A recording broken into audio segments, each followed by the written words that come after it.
आप सभी का स्वागत है KFE टॉक शो में। दोस्तों, आप अपनी लाइफ में खुशियां लाने के लिए तरह तरह के उपाय करते हैं, तरह तरह की रेमेडीज़ करते हैं और अपनी लाइफ को परफेक्ट बनाने की कोशिश करते हैं। जब आप अपनी लाइफ को परफेक्ट बनाने की कोशिश करते हैं तो हम आपकी मदद क्यों ना करें। इसीलिए आज हमने अपने स्टूडियो में बुलाया है नितिका ठाकुर मोहता को, जो कि एक न्यूमरोलॉजिस्ट और लाइफ कोच है। साथ ही हमने बुलाया है सुरेंद्र खुराना जी को, जो कि एक न्यूमरोलॉजिस्ट साथ में वास्तु एक्सपर्ट है। आप दोनों का स्वागत करती हूँ मैं KFE टॉक शो में। Thank you. सुरेंद्र जी, मेरा पहला सवाल आपसे है कि न्यूमरोलॉजी और वास्तु में क्या है कनेक्शन? बहुत गहरा कनेक्शन है दोनों का।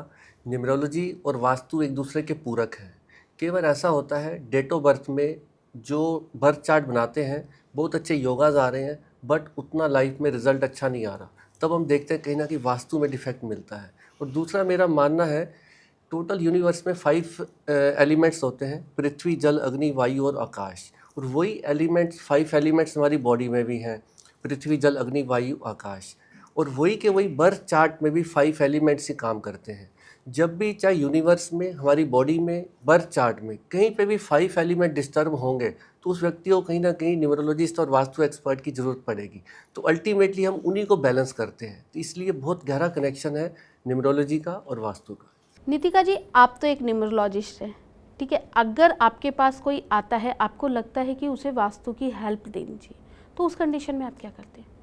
देखिए, नॉर्मली हम लोग देखते हैं कि कई बार बर्थ चार्ट हमने करेक्ट कर दिया, बर्थ चार्ट में टाइम भी अच्छा चल रहा है, क्लाइंट सारी रेमेडीज़ भी कर रहे हैं, लेकिन स्टिल कहीं ना कहीं कमी देखी गई है। क्योंकि ये दोनों साइंस एक दूसरे के पूरक हैं, हम लोग वास्तु की भी रेमेडीज़ प्रोवाइड करते हैं जहां हमें लगता है कि वास्तु ठीक नहीं है।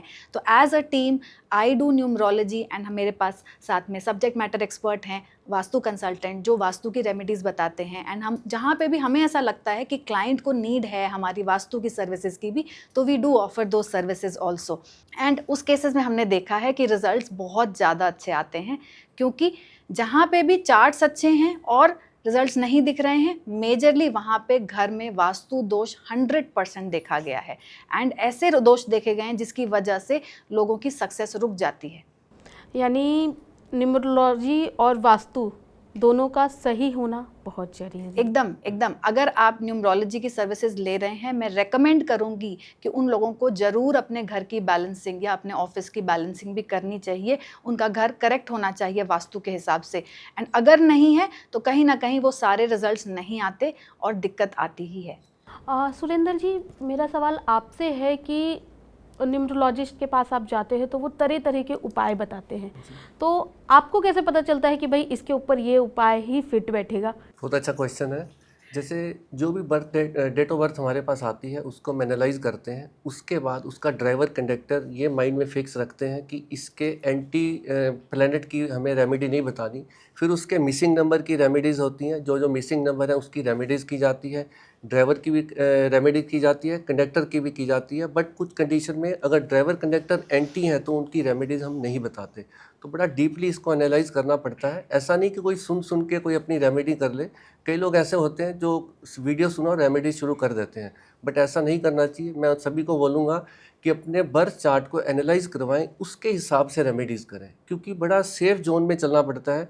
कहीं पे भी आप ज़रा सा रिस्क नहीं ले सकते। कोई ऐसी रेमेडी नहीं कर सकते जो किसी प्लेनेट के एंटी हो। आपने ड्राइवर और कंडक्टर का जिक्र करा जी, मुझे नहीं पता ड्राइवर और कंडक्टर क्या होता है, तो आप थोड़ा एक्सप्लेन करेंगे क्या? जी, इसको मैं बताता हूँ आपको।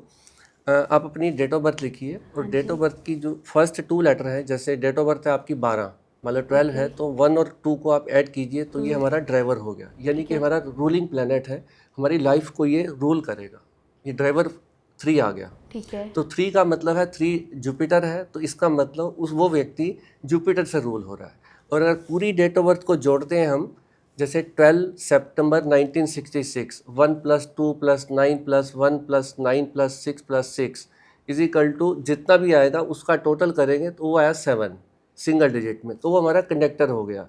यानी कि वो मूलांक है 3 और भाग्यांक हमारा 7 है। तो ये ड्राइवर कंडक्टर है। तो अभी जैसे मैंने ड्राइवर कंडक्टर निकालना बताया, ऐसे ही कुआं नंबर भी निकाला जाता है। उसका एक प्रॉपर मेथड होता है। मेल के केस में अलग मेथड है, फीमेल के केस में अलग मेथड है। वो थोड़ा फिर कभी नेक्स्ट सेशन में डिस्कस कर लेंगे। बट पावर प्ले तीनों करते हैं। ड्राइवर 100% पावर प्ले करता है किसी व्यक्ति के जीवन में, और कंडक्टर 80% अप्रॉक्सीमेटली, और कुआं नंबर 25% पावर प्ले करता है। पर तीनों का महत्व होता है। तो ऐसे ही फिर पूरे डेट ऑफ बर्थ को हम न्यूमरोलॉजी का जो चार्ट बनाते हैं उसमें फिक्स करते जाते हैं लोशो ग्रिड के हिसाब से। तो पूरा बर्थ चार्ट बनाने के बाद ड्राइवर को भी लिखेंगे, कंडक्टर को भी लिखेंगे, कुआं नंबर को भी लिखेंगे। उसके बाद हम उसको एनालाइज करना शुरू करते हैं। अच्छा, यानी कि बर्थ चार्ट से ही हम जान सकते हैं कि हमें कौन सी रेमेडी करनी चाहिए, सही ना? डेफिनेटली। तो नितिका जी, मेरा आपसे ये सवाल है, मैंने देखा है बहुत से न्यूमरोलॉजिस्ट है ना, क्रिस्टल की रेमेडी बहुत कराते हैं, या तो वो सही रहता है या नहीं रहता है, क्या रहता है? देखिए सोनी जी, क्रिस्टल एक तरीके का क्लेंजर है। जैसे आप और हम रोज़ नहाते हैं, उसी तरीके से हमारी एनर्जी बॉडी, हमारा ऑरा, ये भी कंटामिनेट हो जाता है, ये भी गंदा हो जाता है with the negative energy around. तो हमें अपनी एनर्जी को क्लीन करने के लिए क्रिस्टल्स की हेल्प लेनी चाहिए। एंड स्पेशली जो लोग बहुत ज़्यादा ट्रैवल करते हैं, या फिर जो लोग बाहर जा रहे हैं, या जो लोग कॉर्पोरेट में काम कर रहे हैं, उन लोगों के लिए हाईली इम्पॉर्टेंट है कि वो लोग क्रिस्टल्स को यूज़ करें, ताकि उन्हें उनके लाइफ के छोटी छोटी इश्यूज़ को रिजॉल्व किया जा सकता है क्रिस्टल से। बहुत तरीके के क्रिस्टल्स होते हैं, लाइफ के छोटे छोटे इश्यूज़ के लिए अलग अलग क्रिस्टल्स होते हैं। फॉर एग्जांपल, अगर आप चाहते हैं कि आपका बुद्ध थोड़ा सा और एनहांस हो जाए, किसी के भी चार्ट में अगर बुद्ध कमज़ोर है एंड आप चाहते हैं कि उनका बुद्ध एनहांस हो जाए, तो उसके लिए ग्रीन एवेंचरिन बहुत अच्छा काम करता है। कोई चाहता है कि मुझे और क्लाइंट्स मिलें या फिर और बिजनेस बढ़े, उस केस में अमेथिस्ट बहुत अच्छा काम करता है। किसी को नींद के इश्यूज़ हैं, उस केस में भी अगर कोई अमेथिस्ट को पहनेगा तो उनको बहुत अच्छे रिजल्ट्स देखने को मिलते हैं। बहुत बार अगर आप देखेंगे कि लोगों में बहुत ज़्यादा नेगेटिव थॉट्स हैं, या फिर आप देख रहे हैं कि उन्हें लाइफ में पाथ नहीं मिल रहा, समझ में नहीं आ रहा, क्लैरिटी ऑफ थॉट नहीं है, उन केसेस में अगर आप वुडन क्रिस्टल ब्रेसलेट पहनाएंगे तो बहुत अच्छा काम करता है। तो क्रिस्टल्स एक बहुत ही अच्छा टूल है, एक हेल्प है जिसको हम लोग ले सकते हैं, एंड ये लाइफ को एनहांस करने के लिए है। सुरेंद्र जी, एक्चुअली मैंने लोगों को अक्सर देखा है, बहुत महंगे महंगे स्टोन पहनने को बोलते हैं कि आप ये स्टोन पहनिए, आपकी प्रॉब्लम सॉल्व हो जाएगी। अब अगला बंदा खुद परेशान है तो वो इतने महंगे महंगे स्टोन कैसे खरीदेगा? आप भी कुछ ऐसे ही सलाह देते हैं लोगों को क्या? नहीं, मेरा ऐसा मानना नहीं है। मेरा शास्त्रों में बड़ा बिलीव है, और मेरा मानना है, जो मेरे टीचर मिस्टर अरविंद सूद जी भी कहते हैं, कि स्टोन्स का जिक्र कहीं पे भी शास्त्रों में नहीं है। ये राजा महाराजा लोग शानो शौकत के लिए डालते थे, बट बाद में काफ़ी एस्ट्रोलॉजर हैं, उन्होंने इसको एक अपना प्रोफेशन बना लिया, लोगों को रिकमेंड करने लगे, और रिकमेंड भी करते हैं, और साथ ये भी कहते हैं कि आप इस शॉप से खरीदिए। तो देखिए कितना एक मतलब ऐसा चल रहा है जैसे मार्केट पूरी गंदी हो गई है, पता नहीं चलता। एक व्यक्ति तो वैसे ही परेशान है, पहले आया और उससे आपने फ़ीस भी ली, और बाद में बोला कि आप ये स्टोन डालिए, 1 लाख रुपए का है, वो वहाँ पर जाएगा, उसमें कितने % कमीशन उनका है। तो पूरी मार्केट गंदी हो चुकी है। इसलिए मेरा मानना ऐसा नहीं है, और मैं ना ही रिकमेंड करता हूँ, ना ही मैं मानता हूँ कि बहुत ज़्यादा इफ़ेक्टिव होते हैं। हाँ, न्यूमरोलॉजी के हिसाब से सिंपल उपाय जो कि डे टू डे लाइफ में किए जा सकते हैं, और बिल्कुल ईजिली हों और सस्ते हों। आप ऐसा उपाय किसी को बताइए जो लाख रुपए का हो, पहले वो बंदा परेशान है तो क्या करेगा, वो तो और परेशान हो जाएगा। इससे अच्छा बेटर है उसको सिंपल उपाय, सूर्य को जल दें, हरे रंग का ज़्यादा से ज़्यादा यूज़ करें, गाय को हरा चारा दें, कुत्ते को रोटी खिलाएं, दूध पिलाएं, कौओं को दूध पिलाएं, रोटी खिलाएं। ये सिंपल, और शास्त्रों में इनका वर्णन भी है। नितिका जी, जैसे सर ने बोला अभी कि सूर्य को जल दे, गाय को रोटी खिलाए, दूध में भीगी हुई कौवे को रोटी खिलाए, ये सब जो रेमेडी है, आप मुझे बता सकते हो कि ये न्यूमरोलॉजी में किस नंबर पे डेडिकेटेड है, रेमेडी है? देखिए, तीनों रेमेडीज़ अलग अलग हैं। जब हम चाहते हैं कि हमारा सूर्य बलवान हो, सूर्य क्या क्या कारक है? सूर्य हमारी सफलता का कारक है, सूर्य हमारी सक्सेस के लिए इम्पॉर्टेंट है। तो कोई भी जो चाहता है कि हम अपने लाइफ में सक्सेसफुल हों, उन लोगों को सन को रोज़ ऑफर करना चाहिए वाटर, सूर्य को रोज़ अर्घ देना चाहिए।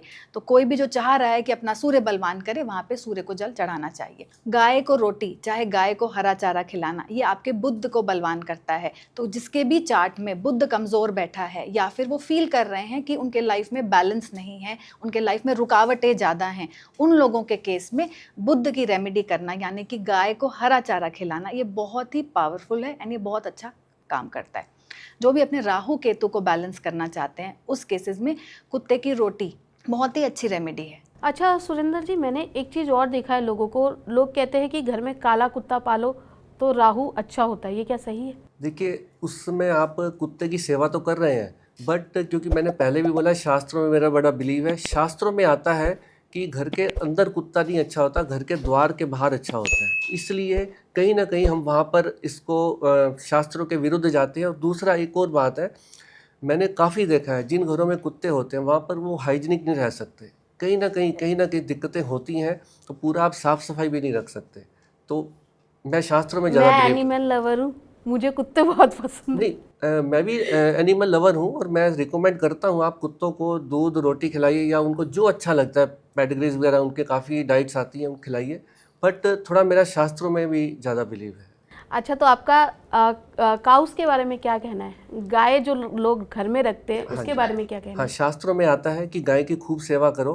पहले बड़े बड़े घर हुआ करते थे, लोग घरों में भी रखते थे, बट आज की डेट में थोड़ा दिक्कतें हो गई हैं कि लोग घर में नहीं रख पाते, तो उसके लिए गौशालाएं हैं हर शहर में और सिटी में। मैंने देखा है कहीं ना कहीं गौशाला जरूर मिल जाती है। अभी आपके ही नीतिका जी, आपके ही न्यूमरोलॉजी में जैसे आपने बोला गाय को रोटी खिलाना, अब बड़ी बड़ी सिटीज़ है, ठीक है, वहाँ पर तो गाय अवेलेबल नहीं है, तो उस कंडीशन में क्या करें? देखिए, जिन भी जगहों पे आपको एक्सेस नहीं है, जैसे सड़क पे गाय नहीं दिखती या आसपास गौशाला नहीं है, आजकल तो इंटरनेट का ज़माना है, आप ऑनलाइन भी डोनेट कर सकते हैं गौशालाज में। हर सिटी में गौशाला है जहाँ पे आप ऑनलाइन डोनेशंस किया जा सकता है, तो उस तरीके से भी आप इस चीज़ को कर सकते हैं। तो अगर मैंने जितना पढ़ा है, अगर मैंने ऑनलाइन डोनेशन किया तो वो क्या फ़ायदा? ये तो उसी तरह हुआ ना कि फिर तो सुरेंद्र जी, हम जैसे मैं हूँ, मेरी रेमेडी कोई और कर सकता है इजली? नहीं, देखो, मेरे को नीतिका जी का आइडिया बड़ा अच्छा लगा है, क्योंकि कई लोग हमारे से यूएसए में, कनाडा से और दुबई से कंसल्टेशन लेते हैं, वहाँ पर गौशाला नहीं होती। तो हम उनको यही बोलते हैं कि आप ऐसा कीजिए, आप इंडिया में जो आपके पेरेंट्स हैं उनको कुछ मनी ट्रांसफ़र कीजिए और वो आपके बिहाव पे Correct. डोनेट करें। तो वो कहीं ना कहीं उसका भले ठीक है 100% उनको पुण्य नहीं मिलेगा, उसमें उनको भी मिलेगा जो उनके पेरेंट्स हैं, बट कुछ पार्ट्स तो उनको जाएगा ना, उनको डोनेट करने का जो पैसा तो उनकी जेब से गया ना, फ़ायदा मिलता है। नीतिका जी, मेरा आपसे ये सवाल है कि अब मैं हूँ, मैं डेली वर्किंग में रहती हूँ, तो मैं सुबह सुबह उठ के सूर्य को जल नहीं दे पाती, तो क्या मेरे पति दे सकते हैं क्या? अब मेरी बेटी है, उससे मैं कोई रेमेडी करने के लिए बोलूँ तो वो नहीं करेगी, तो क्या उसकी जगह मैं कर सकती हूँ? आप मुझे एक बात बताइए, आप खाना खाएंगे तो किसी और का पेट भरेगा? नहीं। न्यूमरोलॉजी के उपाय इतने सिंपल हैं कि आप चाहे वो 5 साल का बच्चा ही क्यों ना हो, वो खुद कर सकता है। हम छोटे से बच्चे को भी सिखा सकते हैं कि आप सूर्य को जल चढ़ाइए। एज अ पेरेंट हम बच्चे को ये छोटी छोटी लाइफस्टाइल थिंग्स हैं जो बच्चों को सिखा सकते हैं, जो उनकी आदत में आ जाएं। तो न्यूमरोलॉजी में ऐसे कोई भी उपाय नहीं है जो हम खुद नहीं कर सकते। थोड़ा सा एफर्ट ज़रूर लगेगा, बट आई थिंक खुद करना इज़ ऑलवेज बेनिफिशियल। आपको क्या लगता है ये जो आप उपाय बता रहे इतने सस्ते, जिसमें कुछ पैसा नहीं लगना है, ठीक है, क्योंकि सूर्य को जल देने में मेरे ख्याल से कोई तो पैसा नहीं लगता, मेरा तो नहीं लगता है, तो क्या जो महंगे स्टोन्स होते हैं, ये जो रेमेडी है और वो जो महंगे स्टोन की रेमेडी है, वो क्या इक्वल रहेगी?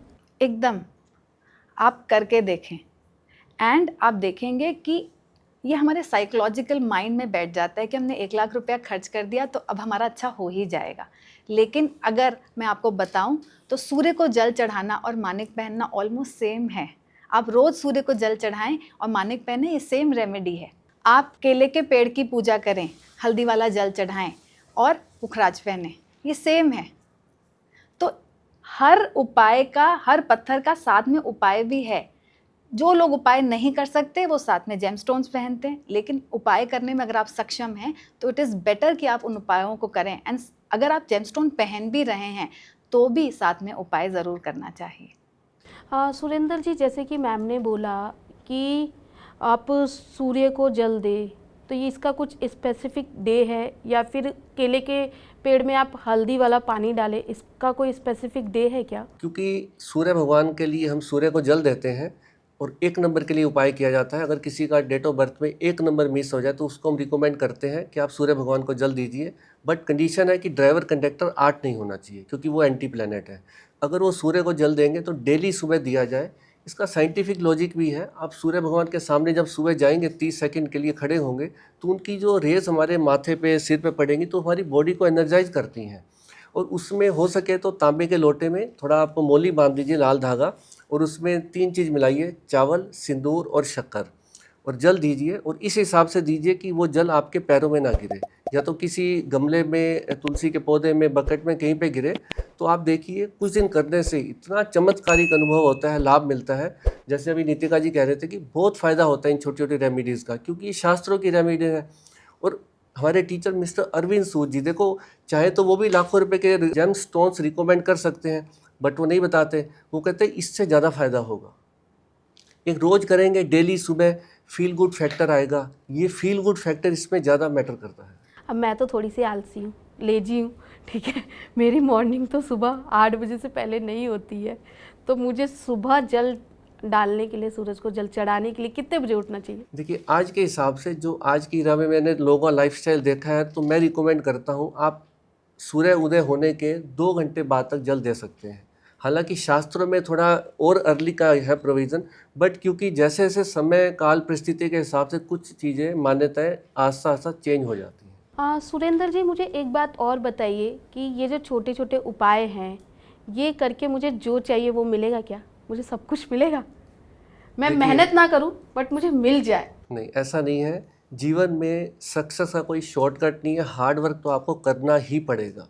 बिल्कुल हार्ड वर्क के बगैर कुछ नहीं हो सकता। उपाय आपको पंक्चुअलिटी लाते हैं जीवन में, फील गुड फैक्टर देंगे, आप पॉजिटिव थॉट्स में रहोगे तो, और थोड़ा सपोर्ट सिस्टम आपको मिल जाता है। बट हार्ड वर्क तो करना ही पड़ेगा। बिना हार्ड वर्क के कौन आगे बढ़ सकता है? आप देखिए कितने बड़े बड़े बिजनेसमैन, कितने बड़े बड़े सेलिब्रिटीज़, कोई ऐसा है जिन्होंने हार्ड वर्क ना किया हो? स्ट्रगल भी लाइफ में देखनी पड़ेगी, हार्ड वर्क भी होगा, और उपाय भी साथ साथ करेंगे तो आपको थोड़ा सा अच्छा फील होगा। हाँ, जैसे न्यूमरोलॉजी की हेल्प से आप नेविगेशन चार्ट कैलकुलेट बना सकते हैं कि हमारा आने वाला समय कैसा रहेगा। उसके हिसाब से आप कुछ उपाय कीजिए, फील गुड फैक्टर आएगा, रिजल्ट आने शुरू हो जाएंगे। नेम की स्पेलिंग को आप अच्छे नंबर पे ले आइए, छोटी छोटी रेमेडीज़ कर लीजिए। और नितिका जी, मेरा आपसे ये सवाल है, जैसे मैं हूँ, मुझे मेरा रियल डेट ऑफ बर्थ नहीं पता है, तो उस कंडीशन में क्या मैं कोई रेमेडीज़ कर सकती हूँ? हाँ जी, कर सकते हैं। ऐसे बहुत से प्लैनेट्स हैं जिनकी रेमेडीज़ की जा सकती है। अगर आपको डेट ऑफ बर्थ नहीं भी मालूम है तो भी हम लोग डिफरेंस क्रिएट कर सकते हैं। नेम करेक्शन भी किया जा सकता है। नेम को हम लोग जनरली इन केसेस में बुद्ध पे लेके जाते हैं। एंड अगर आप रेमेडीज़ की बात करें तो एक रेमेडी जो आँख बंद करके हर कोई कर सकता है, वो ये कि आप गाय को हरा चारा खिला दिया करें। हरे रंग का जितना हो सकता है उतना प्रयोग करें। कुत्ते को रोटी खिलाई जा सकती है। साथ ही साथ हरी घास पे अगर कोई चल सके, जिनके पास भी फैसिलिटी है, उनको हरी घास पे एवरी डे रात में वॉक करना चाहिए। तो सुरेंद्र जी, मुझे एक बात बताइए, आप दोनों से चलते चलते मैं पूछना चाहूँगी कुछ ऐसे टिप्स आपसे वास्तु के और नितिका जी से न्यूमरोलॉजी के, जो हर कोई कर सके और अपनी लाइफ को परफेक्ट बना सके। तो पहले मैं शुरुआत करती हूँ सुरेंद्र जी से, आप बताइए मुझे वास्तु के कुछ टिप्स। देखिए, जैसे मैंने शुरू में कहा स्टार्टिंग में कि मैं 5 एलिमेंट्स पे काम करता हूँ। चाहे मेरे लिए डेट ऑफ बर्थ है, उसमें बर्थ चार्ट बना के, और चाहे मैं किसी घर का वास्तु करता हूँ, मैं देखता हूँ जो 5 एलिमेंट्स हैं, जो उस घर की एनर्जीज़ हैं, वो कैसे बैलेंस होंगी। तो उससे मैंने देखा है कि आपका जो ईस्ट, नॉर्थ और नॉर्थ ईस्ट, ये आपका वाटर एलिमेंट है। अगर यहाँ पर डिस्टर्बेंस हो तो उसको काफ़ी हद तक सॉल्व करने के लिए आप वहाँ पर एक वाटर फाउंटेन लगा लीजिए।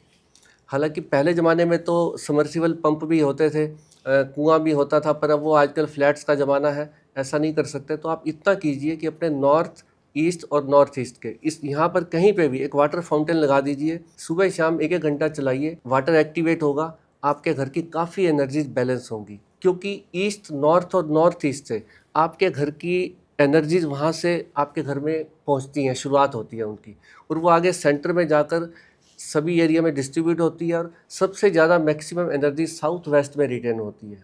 ऐसे ही अगर आपका नॉर्थ वेस्ट डिफेक्टेड है, उसको एनर्जाइज करने के लिए वहाँ 2 विंड चाइम लगाइए, गोल्डन कलर के मेटल के विंड चाइम लगाइए।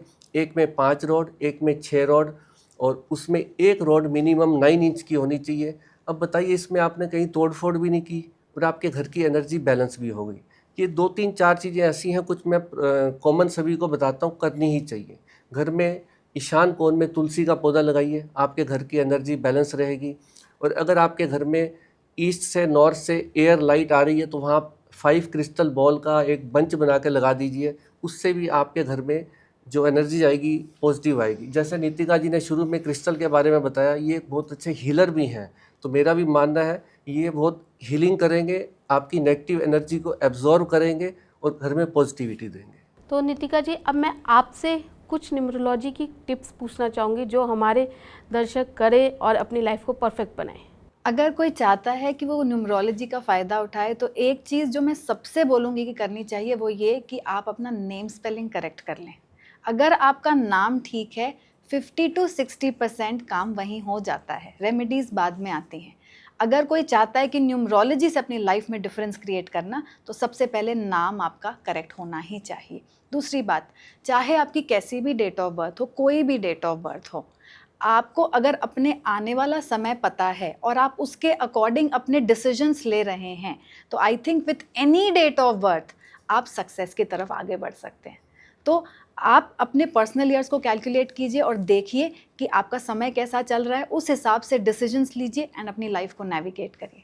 आज आप दोनों हमारे स्टूडियो में आए और आप दोनों ने ही हमारे ऑडियंस को बताया अपनी लाइफ को परफेक्ट बनाने के तरीके। तो इसके लिए मैं सोनी और अपनी KFE टॉक शो की टीम की तरफ से आप दोनों का बहुत बहुत शुक्रिया अदा करती हूँ। Thank you. तो दोस्तों, आपको अपनी लाइफ को परफेक्ट बनाने का तरीका तो मिल ही गया होगा। अगर आपको नहीं मिला है तो आप हमारे डिस्क्रिप्शन बॉक्स में जाइए, वहाँ पर आपको नितिका ठाकुर मोहता जी और सुरेंद्र खुराना जी के कॉन्टैक्ट डिटेल भी मिलेंगे। साथ ही इनके वीडियोस अगर आप देखना चाहते हैं तो इनके चैनल के लिंक भी वहाँ पर है। तो मैं आपसे दोबारा मिलूँगी किसी नए गेस्ट के साथ KFE टॉक शो में। तब तक के लिए देखते रहिए KFE टॉक शो।